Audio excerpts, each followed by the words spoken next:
ಎಲ್ಲರಿಗೂ ನಮಸ್ಕಾರ. Welcome to my channel. ನೋಡಿ, ಈ ದಿನ ನಾನು ಸಾಮಾನ್ಯವಾಗಿ ನಾವು ಸೊಪ್ಪಿನ ಪಲ್ಯ, ಪಾಲಕ್ಕು, ಮೆಂತ್ಯ ಸೊಪ್ಪು, ಅಗಸೆ ಸೊಪ್ಪು, ಸಬ್ಸಿ ಸೊಪ್ಪು ಅಂತೆಲ್ಲ ಮಾಡ್ತಾನೆ ಇರ್ತೀವಿ. ಮೂಲಂಗಿ ಸೊಪ್ಪಿನ ಪಲ್ಯನೂ ಮಾಡ್ಕೊಳ್ಳಿ, ಆರೋಗ್ಯಕ್ಕೂ ತುಂಬಾ ಒಳ್ಳೆಯದು. ಮತ್ತು ಈ ಶುಗರ್ ಇದ್ದವ್ರಿಗೆ, ಜಾಂಡೀಸ್ಗೂ ಕ್ಯೂರ್ ಆಗುತ್ತೆ. ಇದು ಹೆಚ್ಚಿನ ಹೆಲ್ತ್ ಬೆನಿಫಿಟ್ಸ್ನ ಹೊಂದಿದೆ ಈ ಸೊಪ್ಪು. ನೋಡಿ, ಇದನ್ನು ನಾನು 3-4 ಸರಿ ಚೆನ್ನಾಗಿ ವಾಶ್ ಮಾಡಿಕೊಂಡು ಸಣ್ಣದಾಗಿ ಕಟ್ ಮಾಡ್ಕೊತಾ ಇದ್ದೀನಿ. ಇದರಲ್ಲಿ ಮೂಲಂಗಿ ಸಾಂಬಾರೂ ಸಹ ತುಂಬಾ ಚೆನ್ನಾಗಿರುತ್ತೆ. ಮೂಲಂಗಿ ಮತ್ತು ಸೊಪ್ಪನ್ನು ಹಾಕ್ಬಿಟ್ಟು ಬೇಳೆ ಎಲ್ಲ ಹಾಕಿ ಸಾಂಬಾರನ್ನು ಮಾಡ್ಕೋಬೋದು. ಇದು ಮುದ್ದೆಗೂ ಅನ್ನಕ್ಕೂ ಚೆನ್ನಾಗಿರುತ್ತೆ.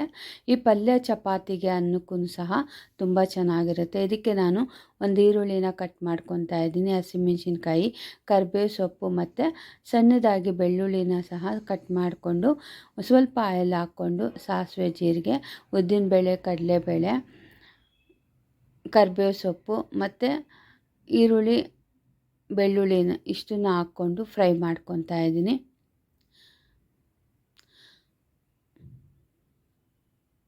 ನೋಡಿ, ಈ ಸೊಪ್ಪು ಸ್ವಲ್ಪ ಒಗರುವಾಗಿರುತ್ತೆ ತಿನ್ನಬೇಕಾದ್ರೆ. ಅಂದರೆ ಚೆನ್ನಾಗಿ ಬೆಂದರೆ ತುಂಬಾ ಚೆನ್ನಾಗಿರುತ್ತೆ.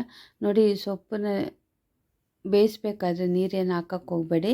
ಇದರಲ್ಲೇ ನೀರಂಶ ಜಾಸ್ತಿ ಇರೋದ್ರಿಂದ ಹಾಗೆ ಫ್ರೈ ಮಾಡ್ಕೊಳ್ಳಿ. ನೋಡಿ, ಈಗ ನಾವು ರುಚಿಗೆ ತಕ್ಕಷ್ಟು ಉಪ್ಪನ್ನು ಸೇರಿಸ್ಕೊಂಡು ಎಲ್ಲ ಮಿಕ್ಸ್ ಮಾಡಿಕೊಂಡ್ರೆ ಇದಕ್ಕೆ ಕಾಯಿ ತುರಿನೂ ಹಾಕ್ಕೋಬೋದು.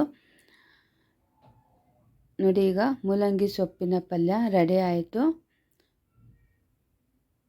ಇದು ಚಪಾತಿಗೂ ಅನ್ನಕ್ಕೂ ಸಹ ತುಂಬಾ ಚೆನ್ನಾಗಿರುತ್ತೆ. ಈ ವಿಡಿಯೋ ನಿಮಗೆ ಇಷ್ಟ ಆದರೆ ಲೈಕ್ ಮಾಡಿ, ಶೇರ್ ಮಾಡಿ, ಸಬ್ಸ್ಕ್ರೈಬ್ ಮಾಡಿ.